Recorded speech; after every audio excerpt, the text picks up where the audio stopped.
Yo, yo, yo, what it is? Blup, blup. From the main streets of Birmingham, welcome to Beyond The Beermat, episode 3, up in this bitch.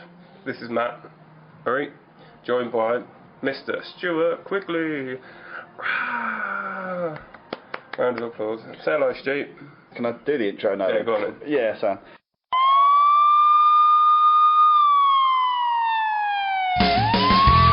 And starting this moment from now,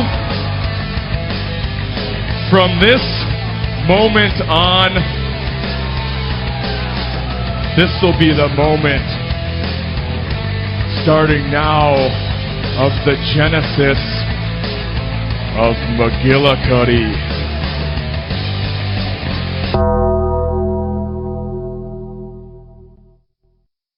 If you thought Bobby Lashley returning was big, this podcast returning is even bigger.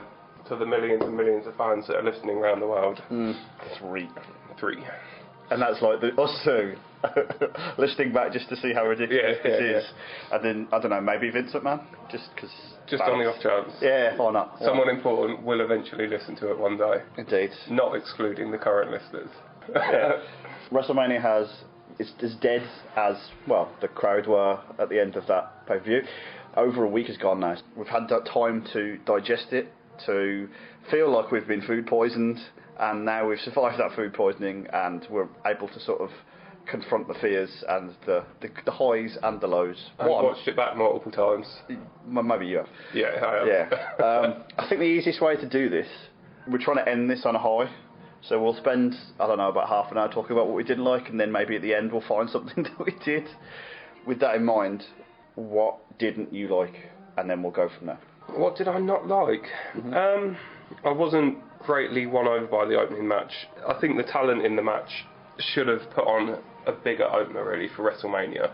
I would have expected a bigger opener really from Seth Rollins, Miz and Finn Balor. So this is where we're going to have to disagree straight away, and we're probably actually going to be able to stretch this out longer than you'd have thought in the initial circumstances. I really like that opener. I actually have it as my match of the night, and I know everyone will go, oh no, women's match, but I feel like this was a bit more faster paced and didn't have an ending that I may or may not disagree with. Can't I start with what I liked? Because if I'm being honest, I liked a whole lot of that WrestleMania.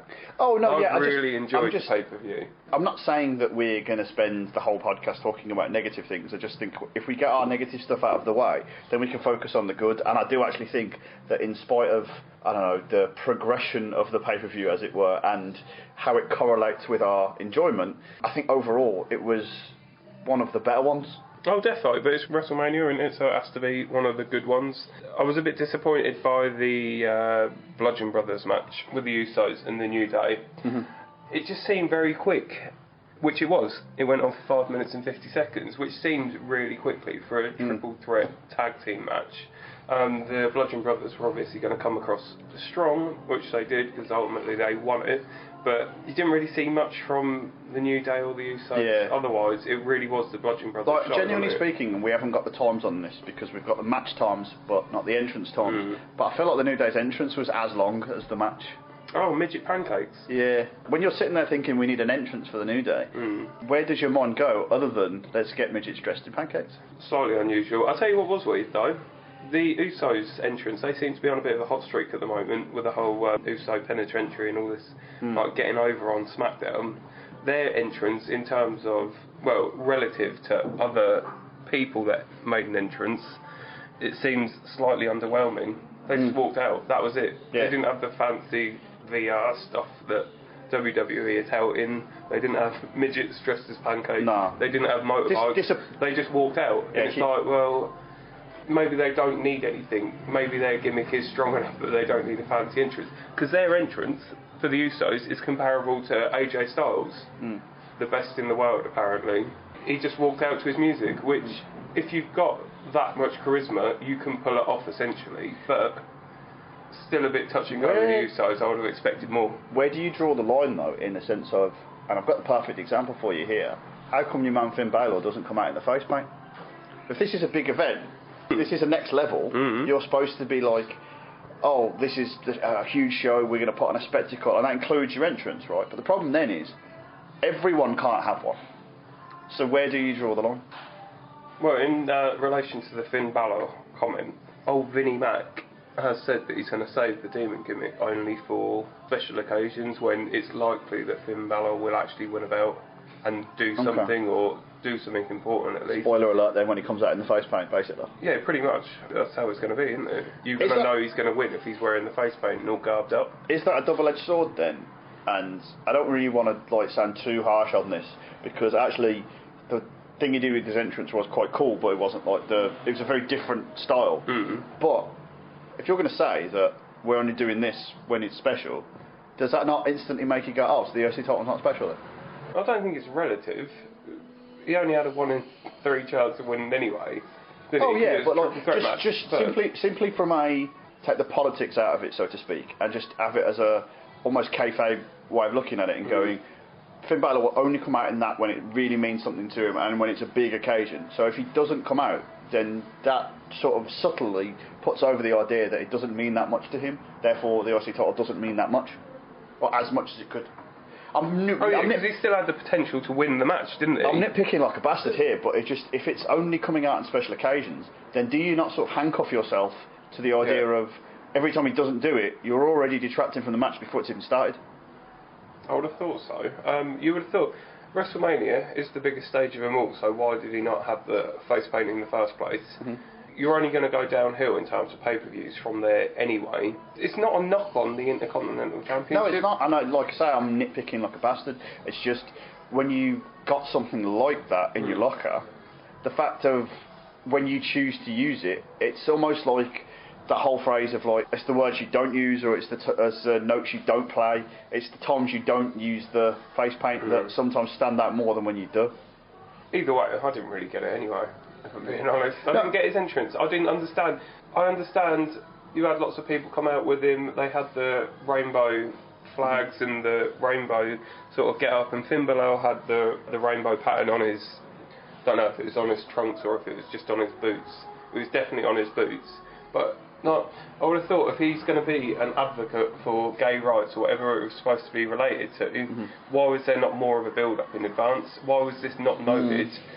It just seemed a bit on the fly, didn't it? Like, let's try and get we're supporting another charity thing in there, rather than just going with it. I agree, because you'd think as well, like from a PR standpoint, that's a sort of easy, quick win for them to go, we're going to like telegraph it well in advance and everyone's going to go, aren't they brilliant, then job done. But that aside, going back to the bigger point that we're trying to make, is that you can't have every single person come out and have a special entrance at WrestleMania. So literally, where do you sort of draw the line? It's like the Usos coming out, if they come out every single week and cut a promo before they go to the match, I would expect them to do it at WrestleMania. Or at least have a thing of like the old classic heel thing of come out and just go, yeah, we're too good for you, you're not getting the promo from us, and then that's it. Doing something at least. Yeah. What did you think of the Bludgeon Brothers entrance? That wasn't too bad. 2 men in skulls. Same as always, really. It's a strange thing because they've not done enough to separate them from the Wyatt family for me yet. The booking adding Thor's hammer isn't good enough for you. No, apparently not. I am looking forward to the random segment on, I don't know, insert pay-per-view here, where they meet with Matt Hardy and Bray Wyatt, and then I'm guessing that segment ends with Ron Simmons. Damn. Yeah, I think the fact is that in terms of the booking, they're obviously high on them and they're putting them over more than they've ever done, and that's the key difference between the Wyatt family, as it were, with those two and the Bludgeon Brothers now. But it still doesn't mean I care. So the next match, which I wasn't too keen on, which I called many weeks ago during episode 1 or 2, I can't remember, AJ Styles versus Shinsuke Nakamura, which it seems to be the general consensus really that not a lot of people were really won over by it. A match that went on for just over 20 minutes, so it was a bloody great big match to be fair compared to some things that were on there. It didn't stand up to what it should have been really, in all honesty. It's difficult for me because there are two things at play here. The first thing is it enough for WWE to just throw two really good wrestlers together and expect that they'll put on a great match? Yes. They should be able to work together. No, this isn't the first match they've ever had together. I agree, but like, the fact is that like because of the difference between, I know you're going to reference the New Japan, Yeah, the last time they wrestled. I think it's easier in Japanese wrestling to go, this match is not our main event, this match is like our third or fourth main event, which this was never... This is the weird thing and this is the problem I have with it, and I'm trying to work out in my head whether this is actually... There is a middle ground here where you can overcome this. If you're not pitching this as a main event, or if you're not pitching this as important, you're just pitching this as, here's the one for the smarks, get these two fellas in the ring together. In Japan, you could probably have like the third or fourth biggest match of the card, and the crowd will eat it up. Yeah. The crowd at WrestleMania would not, could not, and did not eat it up. I'm not saying the match was terrible, because I'll watch it back in probably about 10 years and go, oh yeah, that was alright. But do you know what this reminds me of? CM Punk versus Jericho back in the day. I knew you'd say it. What I took away from it was, I think it was supposed to be two different styles, really. So you've got the strong style versus whatever style AJ Styles is, really. He doesn't seem to be being painted with any sort of brush. Like, yes, he's got the technical ability. Yes, he's got the high-flying ability. What is he, like an all-rounder? Like I made a reference the other week to AJ Styles playing the Shawn Michaels role of just, he's going to be the one in the middle of the card somewhere. It's never really going to be in the main event at WrestleMania, and he's going to be the one that's going to give you your sort of 5-star match, right? Mm-hmm. Problem with that... Would you say it's happened yet, then? No, this is my thing. The problem with that is that AJ Styles has been in, I think, 3 WrestleManias he's had good matches, but not amazing matches as such. With Shawn Michaels, it wasn't really until toward the end that was a thing. Almost like the Undertaker streak, it built up over time, and then it wasn't until he fought like Triple H that it was the streak was a big deal. Shawn Michaels being the guy that was Mr. WrestleMania, even though he had that nickname well before, it wasn't until like after 25 with the match of the Undertaker that was the thing whereby like he would put on the best match of the night, no doubt, and that was the deal. That was why you wanted Shawn Michaels at WrestleMania. With AJ Styles, I think it's a case of, and this is why I'm asking you about the position on the card, the treating it of importance, and everything else that goes on there. AJ Styles hasn't, for one reason or another, been able to do that yet. And until he does do that, it's hard to sort of pit you as the guy that does that when you've never done it. I do wonder, actually, if the way the structure of the pay-per-view is now, would Shawn Michaels be able to do it now in a 7-hour show? No. There's your answer. Yeah. No. No, it's blunt, but like I'm just thinking that like with the timing the way it is, and with you're going to have peaks and troughs naturally. In a 4-hour show, you can throw everything at the wall, and in theory you cannot have a lull. There will be one. That's just natural. In a 7-hour show, there's going to be lulls. You know that immediately. It didn't feel like a slog though. To be fair. No, I would say it did toward the end. Would you? The main event did. I was the opposite. I thought the show, for however long it went on for, didn't feel half as long. And even rewatching it, if I'm being honest, when I rewatched it on Monday morning, like a tit, again, it didn't seem to go on for the whole 5 hours and a bit. I will say, for the main card. The main show, right, and I think this is partly what I've said before about everything in wrestling. Once you condition wrestling fans to accept something, or just you keep telling them over and over again, like this guy's over, this guy, apart from Roman Reigns, that's the one thing. Can't do that. No. Wrestling fans, on the whole, will accept whatever you give them, pretty much, if you keep doing it. And the whole 7 hours extravaganza of WrestleMania with the 2-hour pre-show and the 5-hour show, this is the first year where I've actually sort of gone in going, this is going to be a bit of a slog. And then because you do that, it actually makes it feel a bit more breezy. It actually makes it feel a bit more light. That being said, I did think, from like halfway through the AJ Styles match, once it sort of was never going to be the match I thought it was going to be, the rest of the show sort of, I think, sort of went on not a massive slide, but a slide. And the main event, which I wasn't really invested in anyway, like, that it's only ever going to it sort of plateaued well before that. Before we get on to the main event and other bits, what I was going to say is AJ Styles, Shinsuke Nakamura. How do you think this compares to AJ's other matches on the granddaddy stage of them all? The granddaddy stage.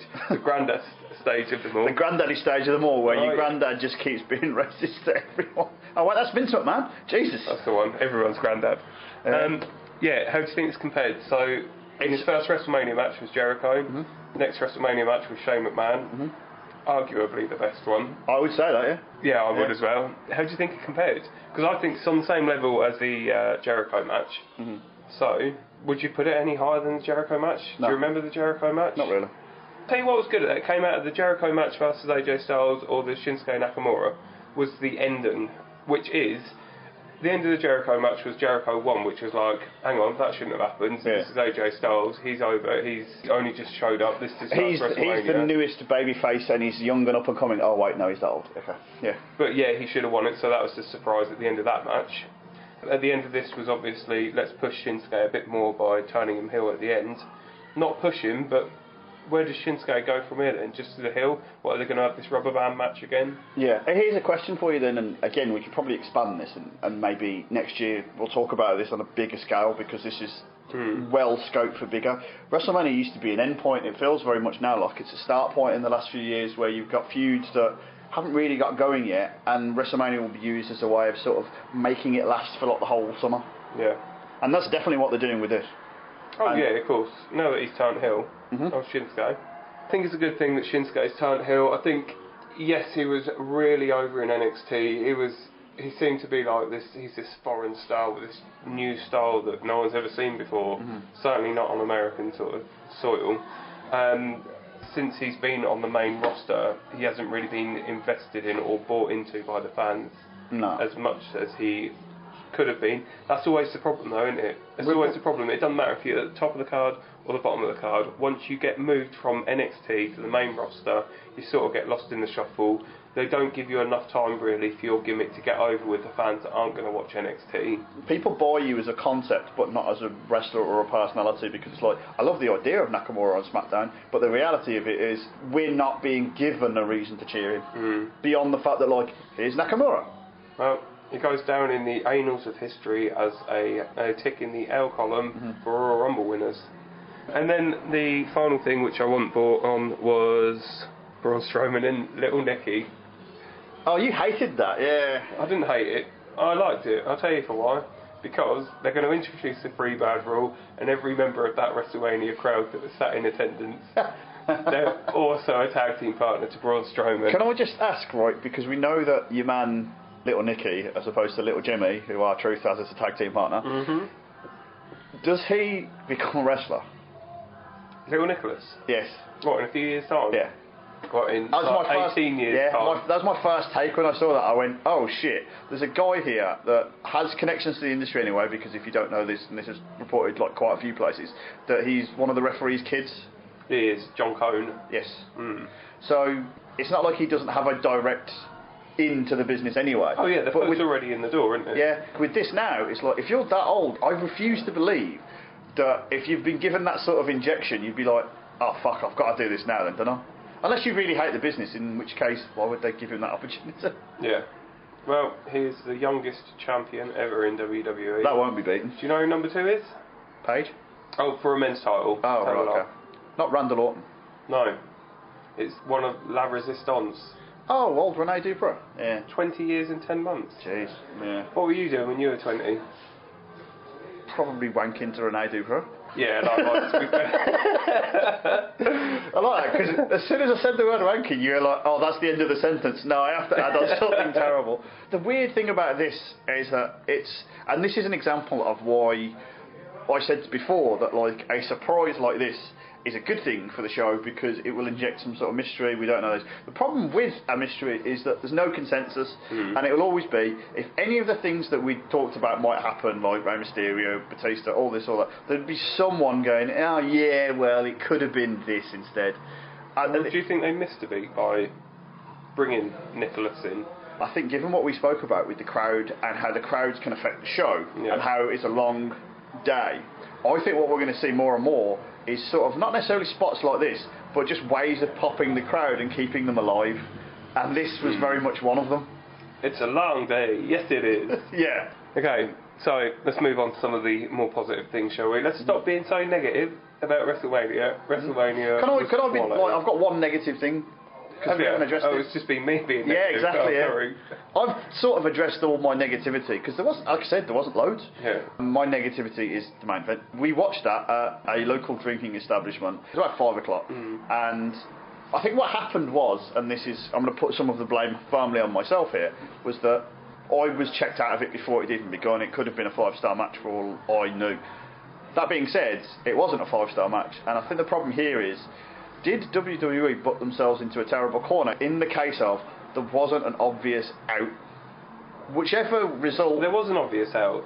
The out everyone was expecting was Roman Reigns to win. Here's a question for you. Should we not just get it over with? The whole point of like the crowd booing Reigns and all this, and like having him forced down our throat year after year, should we not just like, as a crowd, or as an audience, just go, oh fuck it, let's just get this over with, because I don't want to see next year Roman Reigns win the Rumble, and then we've got to like put him over The Rock in the main event or something. Are you saying this match should have gone on earlier? I think given the circumstances, there's no way that match could have... I say there's no way, there's always a way in wrestling. It would have been very hard for that match to win me over in the first place, which is why I said I'm going to put some of the blame on my shoulders. But the match we got, which is... Roman Reigns isn't a bad wrestler. Brock Lesnar can perform, but that whole sort of... We're getting the same match out of Brock Lesnar every time, and then we get Roman Reigns just sort of... He does his 7 out of 10, and when 7 out of 10 meets like 5 out of 10, that averages out of like 6, which isn't your WrestleMania main event. And they 100% suffer from being at the end. And all this talk about there being a women's match to go on next year, I dread to think what the crowd response to that will be. I think you're being too harsh on it. I really do. I think, if I'm being honest, putting my preferential bias towards Roman Reigns to one side... Do you not think they should have just pulled the trigger? What, and put the belt on Reigns, or what? Just put the match on earlier? No, just put the belt on Reigns. Let's just have this now. Because the problem with Reigns is not necessarily that he's pushed to the main event. It's that he's pushed to the main event and then it's never seen through for one reason or another. And I think it's not... Yeah, but that's because they're scared of the reaction that they're going to get. And to be honest, out of this match, they were never going to get a good reaction. No, they weren't. And that's their fault. Because after internet fans hate Brock Lesnar now because he never shows up. They're sick of a part-time champion, which, hang on, The Rock did this a few years back, and everyone still bloody loved him. What is it, because he's The Rock? Or is it because Brock Lesnar's a heel? If it's because Brock Lesnar's supposedly a heel, well then that means he's doing his job. I think with Brock Lesnar it's sort of like the worst of everything in the sense of his match style now, we've seen before a few times. It happens with everyone, it's not just Brock Lesnar. His match style, what? Suplex, suplex, suplex, F5, F5, suplex, suplex, suplex, F5. How long did that match go on for? 15 minutes and 55 seconds, which... That's not a long main event. No, it's not a long main event. But felt like a long main event though. Well, it's 3 times as much as Brock Lesnar did last year against Goldberg. I love that. Yeah, but that was the same thing. It's the same concept. It was Brock Lesnar versus Goldberg, which is... Both of them do their same 5 moves over and over again, as, like you said, all wrestlers do, but that's all it was. And for some reason, it worked last year. Is it because of Goldberg and his status and Roman Reigns as his status? Because the common denominator here, Brock Lesnar, hasn't changed. Okay, the thing with that is, that wasn't the main event last year, first of all. And second of all, I think people will be more forgiving for the same 5 moves if they're condensed into a short space of time. I don't know where that becomes like, where the timer gets overlapped and it's like, oh, now it's too long. Yeah. But 5 moves of doom in 5 minutes where you're just going hell for leather, fine. So would you see a 5-minute match at the end of WrestleMania? I think something like that would, if you book it cleverly enough, is perfect. Because the crowd wouldn't expect it. The crowd are like, oh, I didn't expect it. I was expecting we're going to get 20 minutes or 25 minutes of Brock Lesnar, Roman Reigns, and what they fill that 25 minutes with is probably not a whole great deal of a lot. And if they go out there and like kill each other for 5 minutes, which, you know, PG and all that, which is ironic given the fact that we got the blood. Yeah. Tell you what, Roman Reigns looked good with a bit of red on him. That's the weird thing as well, is that I'm a big advocate for... Everyone complained when the whole blood rule came in and how you've got to sort of not show it and this. And I think it's a good thing because I think when you do see it, it should mean more. And generally speaking, it does. When I saw that on Sunday, I was like, I don't know why. It just didn't catch me. I bought into it. I was fully invested. I enjoyed that match. And I'd say that was one of the positives, to be fair. The twist ending with Brock Lesnar winning and all of this about all the internet fans... all convinced that Brock Lesnar's going to UFC. Paul Heyman suggested it during his Dana promos. White was there. Exactly, you even saw Dana White earlier in the show, didn't you? And so everyone was convinced Brock Lesnar's on his way out, Roman Reigns is going to win, it's a given. And then to actually have the twist where Lesnar retains, I think a lot of people were shocked by it because they weren't expecting it. And I think a whole lot more people actually enjoyed the fact that Lesnar won for all this shit that he gets on the internet for, oh, he's a part-time star, oh, let's not put him over, let's boo him as well. Yeah. That's a bit pedantic because that's like having your cake and eating it. It's like, do we want the belt to mean something? Do we want genuine stars to have star power? Or do we want them to be on Raw every week fighting Dolph Ziggler, even though Dolph Ziggler's not on Raw? And then the more you get something, the more it loses its allure. So the whole idea of Brock Lesnar, when he comes out, I don't mean to turn into Paul Heyman, but this is an undisputed fact. When he comes out, it's like there's a legit person, there's a legit star here. Yeah. So why would you not want... I get the idea... So save him for big events. Don't put him on Raw every week, fighting Ziggler, who's not on Raw. Yeah. We don't want to see it. There'll be a time when like, Brock Lesnar will fight Dolph Ziggler on Raw and it'll be the greatest match we've never seen. And Ziggler will end up winning it. Oh, God. I'd actually sort of take that just for the surprise factor. I was going to say something about old Zigglypuff. During the 30-man Battle Royale, I didn't see much of him. Would have expected more. As he came out number 30 during the Royal Rumble, and he hadn't seemed to have done much since the Royal Rumble. It's a bizarre one the whole way round, and I'm not referring to Goldust at all. Just the idea of like his storyline appears to have been on the guy, generic heel banter, and I don't care because it's Dolph Ziggler. I don't even hate him, I just don't care.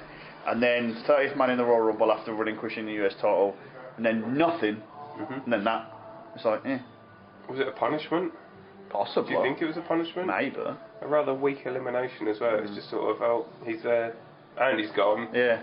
See you I've later. never ever popped for Kane so hard as when he eliminated Dolph Ziggler. Right then, so we've sort of thoroughly covered the negatives. Yeah, and ironically enough, given the fact that we said that there wasn't actually that many negatives, we'd said quite a few. That being said, I'm just going to let you go once again. So what then did we enjoy from the old fella of them all? That's a toughie. Oh, the fact you said I enjoyed loads, now I can't find anything. Well, yeah, you put a negative spin on everything. I bloody loved it at the time. Not everything. I think, well, I can't remember what match this was, but for a long time, for a longer time specifically, in the last few WrestleManias, this was a really good show. I think, weirdly enough, we don't usually watch all of the pre-show, especially because of what time we usually get to view it, whether we're viewing it in, I don't know, someone's shed or a local drinking establishment. We don't normally see that much of the pre-show, and this year, when we sat down, I actually thought, oh, this is going to make the show seem even longer, but it was really good, I thought. The pre-show managed to sort of whet your appetite almost perfectly, aside from the fact you get adverts during a network show, which is hilarious because it's free. No, we're just doing this to hype it up. Yeah, that annoys me a little bit. Yeah. I'm already paying my $9.95 a month. You know, I shouldn't have to watch adverts as well, but if they want to sell something to me, then why not? So, what did I enjoy from the show? Charlotte versus Asuka. I think that's an underrated match. The general consensus from what I've been reading is that's the match of the night. Really? Yeah. Would you go that far? I wouldn't. I've already stated, but I can see why people would say that. My personal issue with it would be, I'm not sure if... Because the weird thing is that it's the opposite of Brock Lesnar and Roman Reigns in the sense of, whichever way you decide to go about it, it's perfectly fine. Yeah. There are reasons to do it. It's absolutely fine. And so, sometimes with wrestlers, you see like the unbeaten streak. That becomes a bit of a crutch. And then once you get rid of that, they've got nothing after that. Yeah. And so to probably get rid of the streak, it may be a little bit early. And there's no better wrestler to give that to. There's no better person to give that to than Charlotte, because like the pedigree, without meaning to sort of name drop Triple H into this, because my word, how much Triple H loves being involved with the flesh. I would have said, for its position on the card, as the second match of the night, WrestleMania seemed to be the time to pull the trigger. If you're going to ruin, if you're going to break someone's winning streak, then obviously WrestleMania is the time to do it. You can't exactly see that happening at Backlash, can you? They've done that before, though. They've done the thing of like, the thing that you think you're going to get, or the thing you think you could get, you don't get. So it's like, if we don't do it now, we're never going to do it. And then they do it at Backlash. Oh yeah, actually, they did that with Bayley, didn't they? With I think that was Bayley at Backlash. Or no, actually, tell a lie, it was the main event that's in between Royal Rumble and WrestleMania, where they had Bayley win the belt last year. And it seems strange because it's like Bayley was so over at the time with her whole hugger gimmick, coming fresh out of NXT. I don't know if she's been there that long, to be fair, on the main roster. But for them then to pull the trigger during the it's the equivalent of what No Way Out used to be, whatever they call it nowadays. To pull the trigger and put the belt on her going into WrestleMania, it was like, that's strange. The perennial underdog doesn't win it at WrestleMania, only retains it. Strange. What I liked about that match was the ending with Asuka tapping out to a submission move because she's known as a submission specialist. The whole match we were talking about, the idea that you can very quite easily build up to a bigger match that is purely based around submissions, and like a submission match being maybe like the blow off for the whole thing. Yeah. No, what I liked is the fact that she didn't turn heel in defeat. Like, she didn't kick off. I was waiting for that. Ironically enough, I got the two backwards. Yeah. Asuka loses. I was fully expecting the heel turn. Didn't get it. Nakamura loses, and I didn't see the swerve coming. Even when he got down on his knees, I didn't see it coming. What I didn't like about the match, because I thought it was a solid match. Obviously, they keep on pushing the women's wrestling as the trailblazing, revolutionised thing that it is. But what I sort of think tarnished the whole match is, whilst Asuka's still in the ring, getting the adulation of being gallant in defeat, and Charlotte's walking up the ramp to celebrate still, you get old Johnny C jumping out of his seat, jumping over the ring barrier and running up the ramp, which is, whilst you're putting the women over and you're trying to do such a good job of putting the women over and everything that they've achieved in the last sort of year and a half, 2 years, whilst you're trying to do that, you've undermined it by putting John Cena running up the ramp and saying, guess what, there's a dead man backstage and he wants to have a word quick.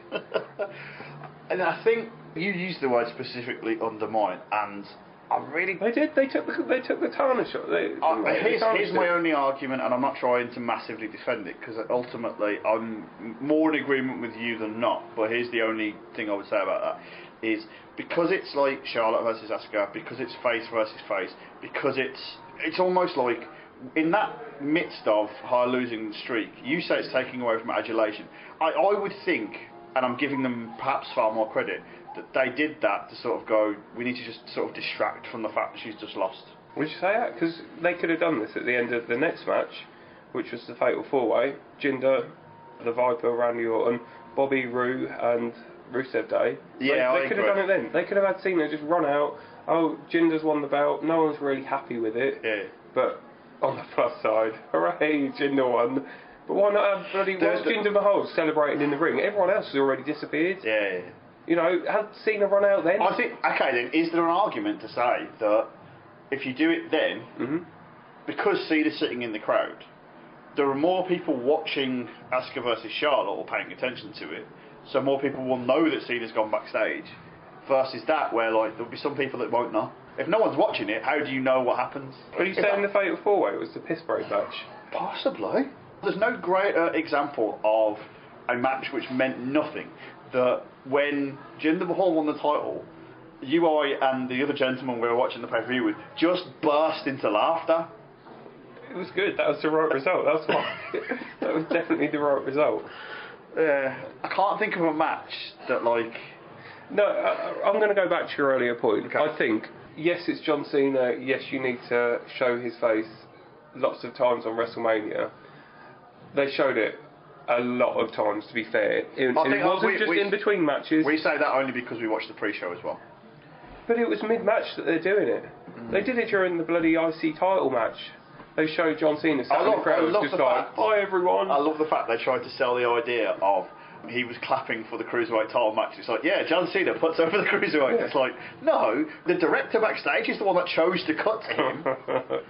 Yeah. So, you know, I think they could have put, because Cena was shown so many times in the crowd, I think they could have shown it later on. Oh, I'm not disagreeing with you. I just think that, like, if part of your plot point, as it were, is to show Cena being told by the refs that, alright, there's a mean Mark Callis backstage, that you kind of need to do that when people are actually paying attention. And no one will be paying attention more at the end of that. And so you're saying that's the time to actually do it? I'm not saying that's the time to do it. I just think that maybe there are reasons why. There are always reasons why, regardless of whether we agree or disagree. But I think we can transition that sort of easily now to... We haven't spoken about this match at all. This match, I'm using inverted commas there. It was a match. John Cena versus The Undertaker. I really like this. Did you? I find a really weird correlation, actually, between like actual wrestlers that do podcasts that didn't like the Cena match or the Cena angle, but really liked Nakamura and AJ Styles, and yet the fan reaction seems to be the flip. Me personally, I think that they're, and again, I'm giving them perhaps far too much credit. That felt like a build to next year. Yeah, it did. Yeah, that's what it seems to be. And I can imagine that will be the Undertaker's swan song, won't it? Yeah, next career year will versus be. career. Yeah, job done. Undertaker wins and Next then retires. year? Yeah, and then retires himself. So he ends John Cena's career and then retires. I can't see it. He's too ignoring the sort of connotations. Old school, whereby he'd be the one that goes out Either way, on his back, basically. That's the way they do it. That again feels like a match whereby you can't really lose. Whatever happens. Can you see it main eventing next year? No, not at all. Career versus career. Undertaker, who's got the greatest WrestleMania streak of all time. Everyone loves the Undertaker because he shows up once a year. Versus John Cena. You can't see that as main event. No. If Taker still had the streak, then yes, but no. I don't think Undertaker's in a position to main event. Yeah. You would worry putting that much pressure on that body at this particular time, and I think... But yeah, he looked bloody good during the actual match. What, you mean... He looked better this year. You mean when he whiffed on Cena completely? When was that? Have you not seen this GIF that's been going around? And he missed him by about a foot. And yeah, but Cena still goes down. Yeah. If you're a live fan watching it, and even at the time... No, it is hilarious, the amount of memes and people, and I'm not even sure if they're people that watch wrestling or don't. I would assume they don't, but like the amount of people that go like, "This is why we know it's bullshit," and it's like, no, you're just being well over the top there. Yeah. Like if you show me a super slow mo camera angle and then say that's why it's terrible, the fact that you need to show me a super slow mo camera angle in the first place is why you're terrible. Mm-hmm. But yeah, and let's be honest, if we watch any of these matches back, it doesn't matter if it's WrestleMania or any pay-per-view or any episode of Raw or SmackDown. If you watch it back in slow-mo, like you said, you're going to find botches. Yeah, and if you're you going to want find to find little flaws, mistakes you'll find like that. flaws. Exactly. So, I enjoyed the match. You enjoyed the match. Mm-hmm. It's building up for next year. We can both see it. Yeah. Cena was pissed anyway. We could see him drinking in the crowd. Exactly. Taking a leaf out of our book, why not? I think we've got one match that we haven't spoke about, and it's probably what is the only overwhelming positive of the night. Nia Jax versus Alexa Bliss. Obviously, yeah. That was the one. What's annoyed me a little bit is I've been on Facebook, looked at the WWE company that I seem to follow, and it says it's a picture of Nia Jax holding the belt, so spoiler alert, she won. Not like most women's champions, which... for the whole body positive, we're unbiased towards everyone. We love everyone, no matter who you are or what you do. It seems strange that they're going with that one, making an example of it. Really, why is she not like most women's champions? Because she's not American. That's the one. That's good enough. That's it. That's definitely why. The other thing as well, because this is weird how WWE sort of. It's not even that they book themselves into a terrible corner, it's that they say things that don't make sense to themselves. Yeah. On Raw, after WrestleMania, after Ronda Rousey had met with Stephanie McMahon again, there was a segment of like, flashed up, new women's champion, Nia Jax, and then I think it was Michael Cole said words to the effect of, she silenced the doubters. There were no doubters going in. No one was doubting her. The whole point of that feud was that everyone was doubting whether Nia Jax could win. That was not put over to me once. She is known as the perennial underdog, Nia Jax. Yeah. Jeez. Alright, so let's get around to it. The real match that we haven't talked about, which some might say stole the show, was of course Daniel Bryan, Shane McMahon, Kevin Owens, Sami Zayn. Are you expecting me to bring up the Rousey match yet? I mean, we keep swerving it, but to be fair, this is WrestleMania and not a swerve, so why not?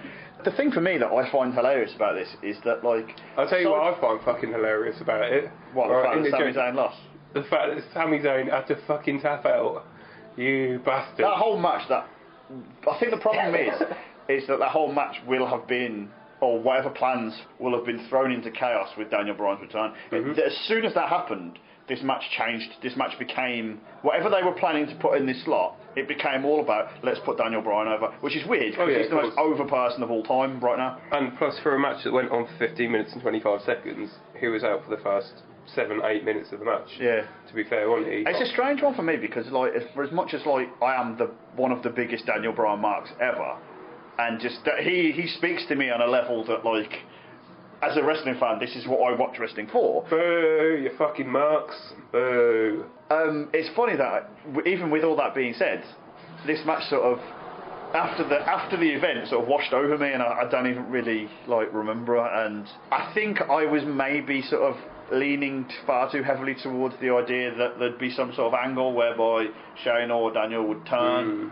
Something would happen. Yeah. I think, whilst that seemed like a good idea, there was enough twists during the rest of the pay-per-view. I also think as well, if you're going to do that, right, turn one of them, you don't necessarily need to. It would have been a turn for the sake of a turn, and but it's fine because what you've got now. Yeah, at the same time, sorry to interject, you needed the feel-good moment for Daniel Bryan returning. I think that's what it was. It's also as well, in a very basic wrestling sense, just putting him over as like he's still the guy. Like we knew he would be anyway, but it's just sort of establishing that. And without tipping my hat too much, he's definitely going to Raw on Raw during the brand shake-up. Super show. Okay, let's talk about it then. Let's get round to it. Let's get Rousey with it. If you want to. She's got good entrance music. She's got a great right hand. Your man Ronda Rousey and Kangle versus Tra and his wife Stephanie O'Mac. Is it really bad that, given the trepidation in the build-up to this match, that this match would actually have been better if it had just been Stephanie versus Ronda? Yes. That seems surreal to say that, given the other two characters involved. But it was the highlights for me, like what you got out of Triple H and Kurt Angle, and this sort of goes back to the idea of like what your expectations are going in, and if anyone surpasses them, it's they're the best ever. But like Triple H and Angle, I got exactly what I was going to get. I knew that going in. They're doing the same thing they can do in 2003, just a little bit slower. A little, geez. But Ronda Rousey and Stephanie McMahon, I actually think that, like, for all the adulation that's been going on with Ronda Rousey, and well deserved, I actually think Stephanie, like, well performed magnificently. Yeah, I've seen a lot of people have actually said that Stephanie McMahon, however much it pains a lot of people to say, put on the performance of the night, to be fair. It's a weird situation because what we've had for so many years is Stephanie McMahon is untouchable. Triple H will get his comeuppance every now and then, but Stephanie McMahon will not, cannot, and like she's such a channeling her father in like this ultimate heel role, and yet will never be touched, will never get comeuppance, and I'd be fine if we just spend the next 12 months with her having her arm broken every like 2 weeks. I think for whatever you're saying, it should have just been Rousey versus Steph. That's like looking in retrospect, it would have been a lot harder to do. I think it was good to add Kangle and Triple H in there. I think Triple H obviously needed to have his Wrestlemania, not moment, but his time. You've just reminded me of a very good point here. I think the crowd, and me specifically, was never more electric than when Triple H was standing there next to Ronda and it was them two. I don't know if you can do that as a match, but I would be so hyped for that.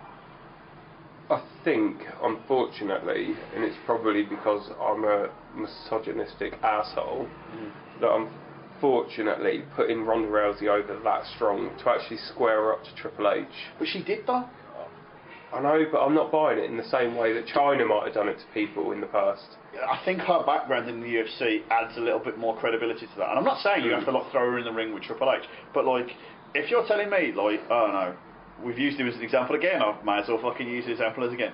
If Dolph Ziggler comes out, I would look at that and go, Ronda Rousey's beating you the fuck up, I'm sorry. Yeah, exactly, but that's a mid-card person that she's doing it to. Can you honestly see her doing that to Triple H?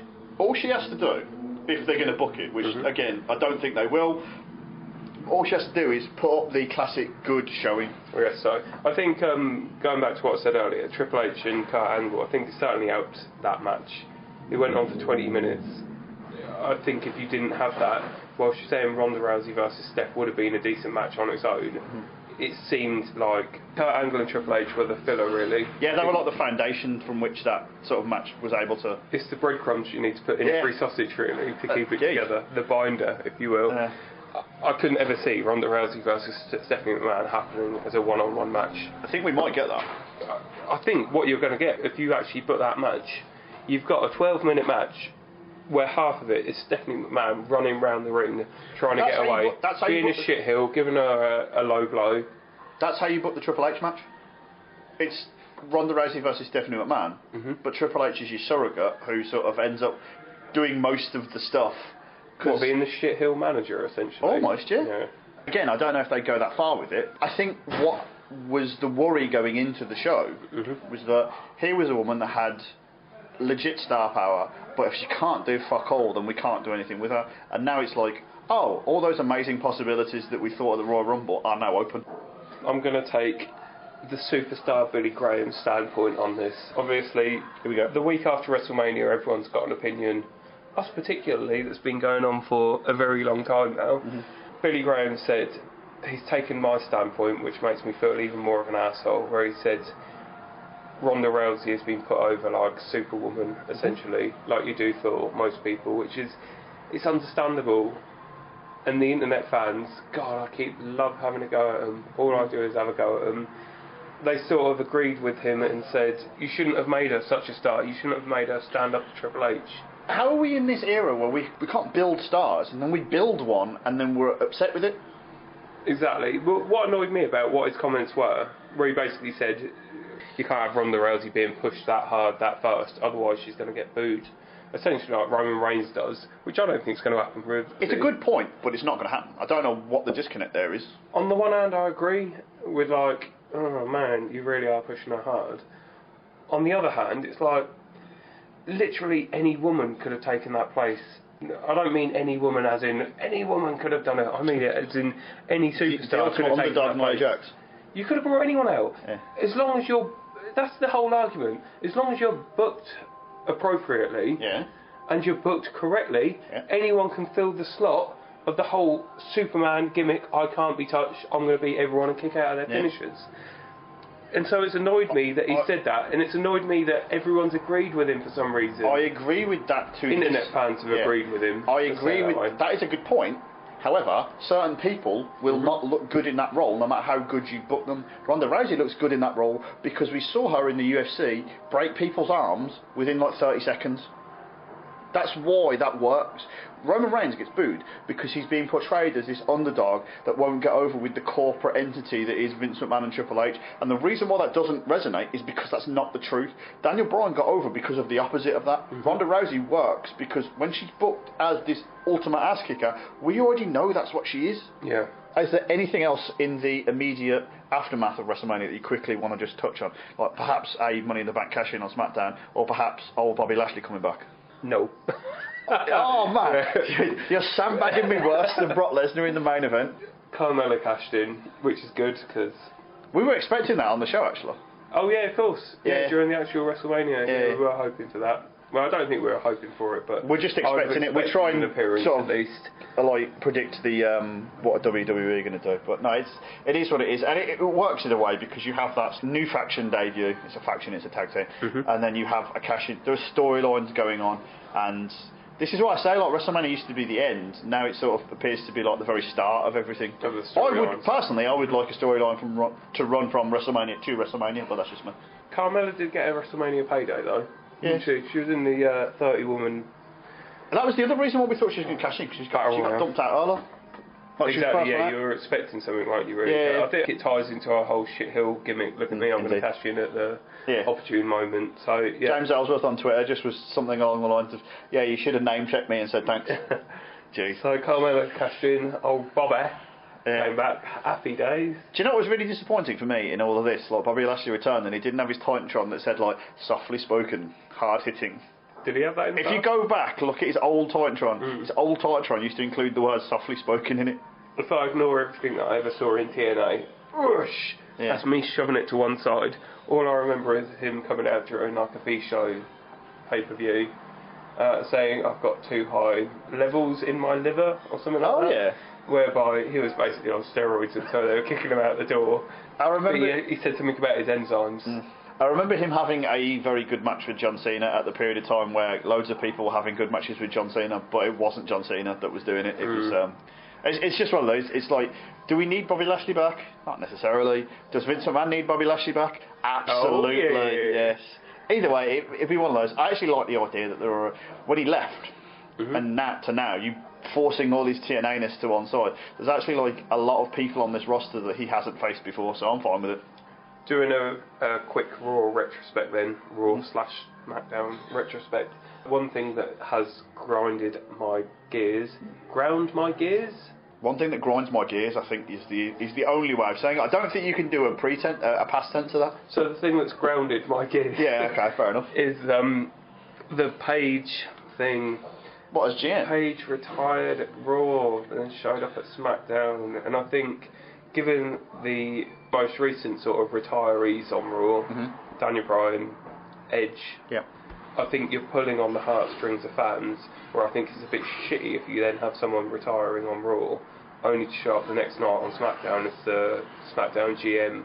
It's one and of I those. think, yes, she's still got a job at the company, happy days. And from the moment she actually was forced into retirement, not the moment she retired on Monday, but from that moment they will have been trying to find a role for her, and this is a perfect role for her. Her something. Yeah. I still think it's a bit shitty to go down that angle of, I'm going to give a frank conversation or have a frank promo, so to speak, in the middle of the ring on Raw, saying I've had a great career, it's a real shame to retire, a few crocodile tears, because I've still got a fucking job at the company.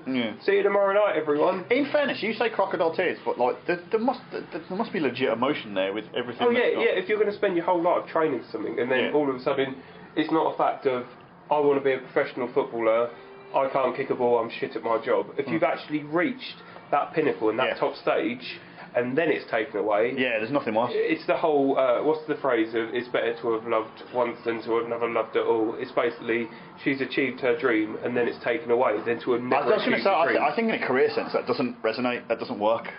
Because if you've got it, you kind of want to keep it. Yeah, it may make you like almost old and bitter. Bret Hart. Wow. The end.